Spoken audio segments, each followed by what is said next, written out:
Hello, my name is Mary. Right now, I'm working with my husband Samuel at his family's business called The Enterprise. It's a small, cozy company run by Samuel's dad, Liam. There are about 6 of us working there. Liam isn't very involved in day-to-day activities. Samuel takes the lead and might become the next boss. He works closely with clients and pushes new projects to help the company grow. When we have big projects, everyone pitches in, making the atmosphere energetic and passionate. I've been part of this lively place for 8 years now since I married into the family. But Samuel's mom, Amanda, seems unsure about my role here. Recently, when I got home early to cook dinner and Samuel stayed late at the office, Amanda confronted me with some tough words. She asked me, "How long do you plan to stick around in our family's business?" Her tone sounded critical and disapproving. Since Amanda retired, she started criticizing my decisions instead of enjoying her free time. I tried to stay calm and asked her, "What do you mean by clinging?" She replied sharply, suggesting I married Samuel out of necessity, and now took advantage of working at their company. This wasn't the first time she accused me like this. It was happening more often. When I got married, I chose to leave my old job and join Samuel's family business. It was my decision, not because I had no other options, as Amanda seemed to think. Trying to explain, I told her, "Mom, I could work somewhere else if I wanted. I chose to be here." But she brushed it off, convinced she understood my motives. The tension with my mother-in-law went beyond words. Despite promising to take over household duties after retiring, she rarely helped, leaving Liam to often ask for her assistance with chores. Instead, she insisted, "I've worked my whole life. Now it's the daughter-in-law's turn to handle things at home." So I often ended up managing dinner and cleaning up afterward. One afternoon, I gathered my courage to address a household issue that was bothering me. "Amanda," I started cautiously, "I've noticed dishes often pile up in the sink. It would be helpful if you could clean up after your meals." Instead of understanding, she reacted strongly. She accused me of crossing boundaries and questioned my right as her daughter-in-law to set rules in her home. Feeling drained by our argument, I knew time was slipping away. If I didn't start dinner soon, we'd eat very late. Despite my frustration, I stayed calm. "Mom, let's talk more later," I suggested, hoping to ease the tension for now and focus on cooking. Amanda seemed to calm down and left for the living room, leaving me alone with the noise of kitchen utensils. Liam and Samuel had seen Amanda treat me this way before. They tried to step in when they could, but it didn't seem to change much. When they addressed the issue, they looked concerned and frustrated, wanting our family to get along better. Ironically, whenever Liam and Samuel confronted Amanda about her behavior, it often made her angrier at me, making her hostility worse. Her usual calm and gentle manner would turn into contempt, and her words hurt deeply, even though she never physically harmed me. Liam and Samuel's support became my sanctuary, helping me endure Amanda's hurtful comments. One tough morning, after I cleaned up from breakfast and was getting ready for work, Amanda suddenly exclaimed, "Oh dear, what a mess. It looks like a garbage dump here." Out of nowhere, she poured a bucket of water on my handbag. I stood there in shock, feeling a mix of disbelief and anger. "Why would you do that, Amanda?" I managed to ask, my voice shaking. Amanda's reply was dismissive, almost playful, like a mischievous child. "Oh, was that your stuff? I thought it was just a big piece of trash." Her casual attitude made me even more furious. Even if you thought it was trash, who pours water on something? I argued, struggling to grasp her lack of consideration.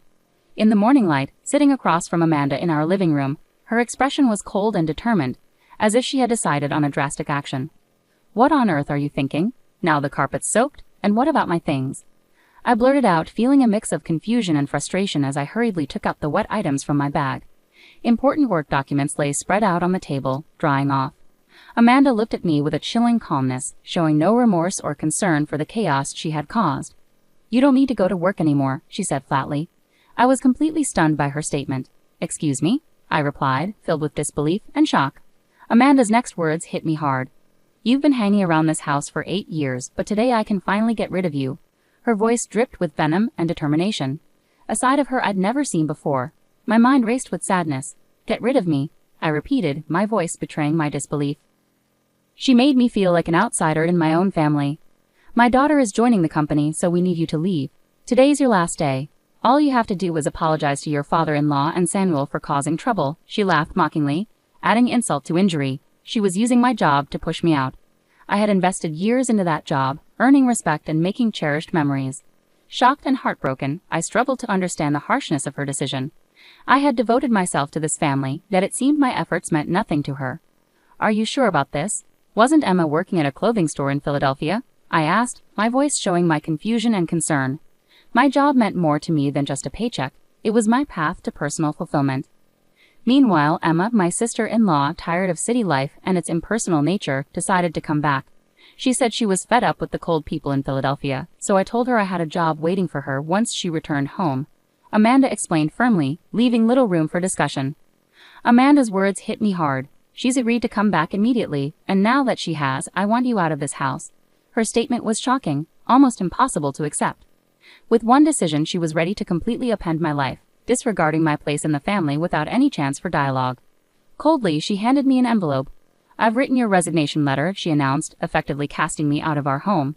In that moment, my heart broke. Years of dedication and closeness were brushed aside like they meant nothing. Her actions ripped apart the bonds that held our family together, leaving them irreparably damaged. With a heavy heart, I walked the short 5 minutes to the company, a route I knew well, but today it felt heavy with emotions. Each step under the cool morning sky carried the weight of the situation unfolding. When I entered the office, I shared with Liam, my father-in-law, and Samuel, my husband. I told them about Amanda's harsh ultimatum. They looked shocked and held back their anger, staying composed despite the turmoil.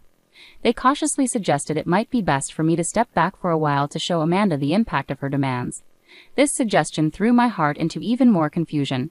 After years of working hard at our family business, the idea of taking a break longer than the usual holidays like Thanksgiving or Christmas seemed strange and overwhelming. Encouraged by Samuel and Liam's supportive words, "Why not take a step forward and try something new?" I decided to take a short trip. As I packed, my mind raced with thoughts about my life, the decisions I had made, and what lay ahead in the future. Meanwhile, my sister-in-law Emma, who was supposed to take over my role of the company, arrived shockingly late at 2 p.m. Her casual attitude left Samuel and Liam bewildered and frustrated. Despite their attempts to help her understand the business, Emma showed little interest in learning its intricacies. Upon hearing this news, anxiety gripped me about the future of the company. Even as I looked forward to my journey and hoped to avoid another encounter with Amanda, I quickly set off. Watching the landscape change from the train window, I took the opportunity to reflect on my past and present. The journey provided not just physical distance but a chance to breathe and think about what lay ahead for me.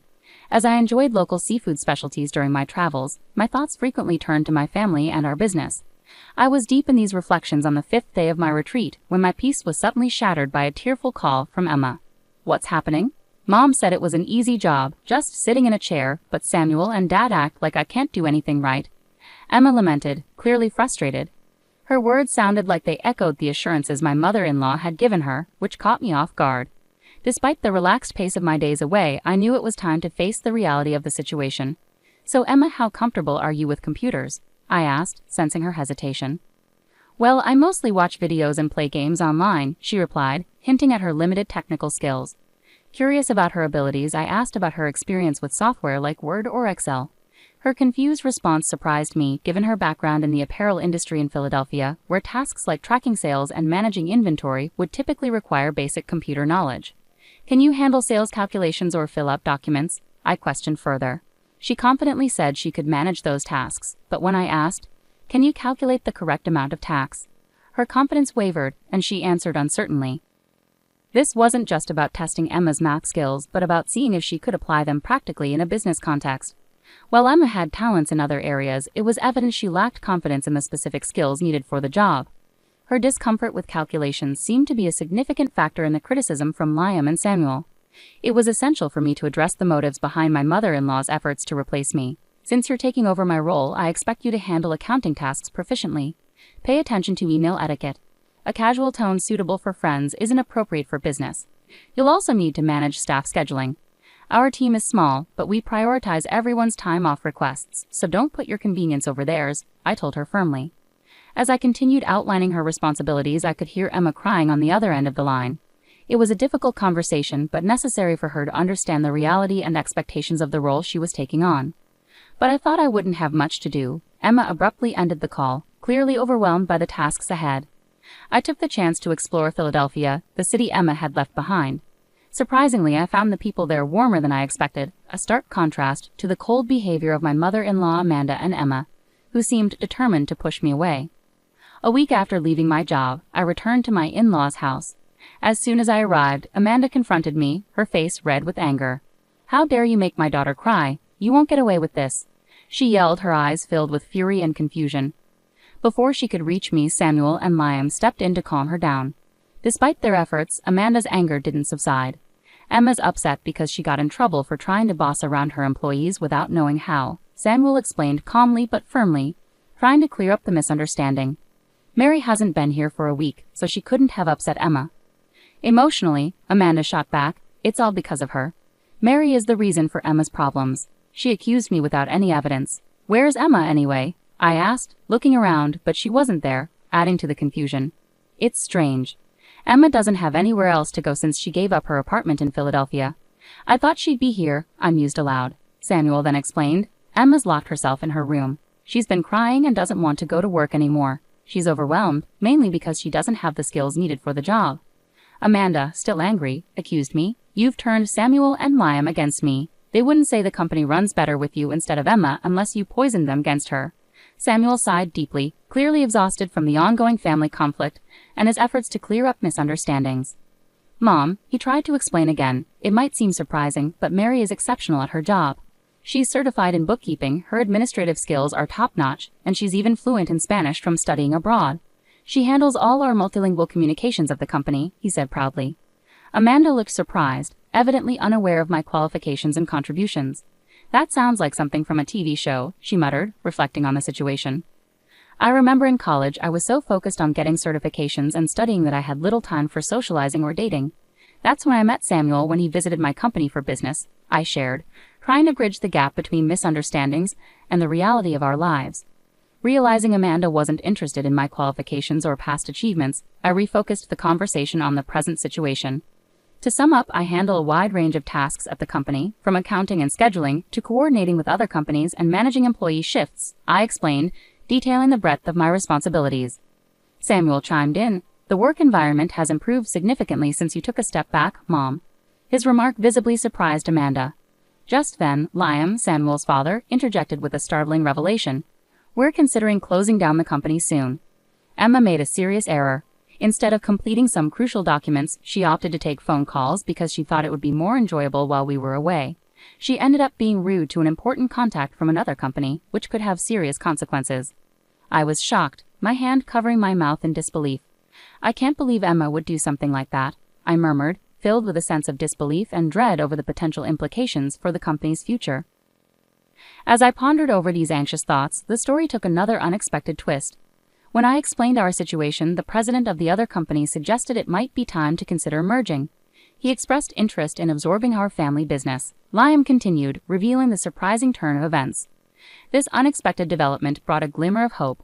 A merger could stabilize our customer base, a goal Samuel had been tirelessly working towards through his efforts in sales. Samuel and Liam felt relieved by the news, but Amanda had a different reaction. She immediately objected, that's not acceptable. Samuel should be the president. This company belongs to us, doesn't it? He shouldn't just become an employee. Amanda exclaimed passionately, unwilling to entertain the idea of losing the status and control that came with owning the company. Her outburst drew Emma downstairs to see what was happening. Amid the chaos, Liam's calm but firm voice cut through the tension. I am divorcing you. You have resisted change, neglected your duties at home and to the family, and I've learned about your involvement with younger men. I can no longer tolerate this behavior, he declared, shocking everyone present, including Samuel and me. Liam then placed divorce papers and a photo of Amanda with a young man on the table. If you sign these papers now and take your belongings, I won't pursue alimony. Trying to get money from you would be futile, he stated firmly. How can you say that? Haven't I dedicated myself to this household all these years? Amanda protested. Liam countered, have you actually done any real housework in the last 8 years? Spending someone else's money on younger men doesn't count as dedication to this house, his frustration evident in his voice. It was an unprecedented display of firmness from Liam, typically known for his gentle demeanor, as he addressed long-standing family issues. The atmosphere was charged with tension and disbelief as Liam, usually composed and reserved, showed a side of himself that shocked everyone present, especially Emma, who had just entered the room. Her slight trembling betrayed her astonishment and fear at the unfolding scene. Emma, this concerns you too, Liam declared firmly. You returned because you couldn't make it on your own in Philadelphia. Now you're struggling to find a job here, yet you act as if you're above everyone else. You've stopped making an effort altogether, resorting to escapism. It's time for you to leave this house as well. Emma was stunned, her face showing a mix of confusion and denial. Wait, Dad, maybe Mom has her issues, but I'm still your daughter, right?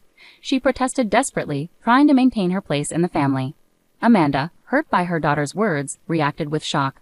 "Are you turning against me now, Emma?" she accused, her voice filled with hurt and disbelief as tensions escalated.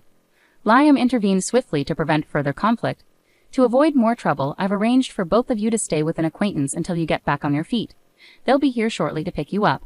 Please gather your essential belongings," he instructed firmly, his tone brooking no argument.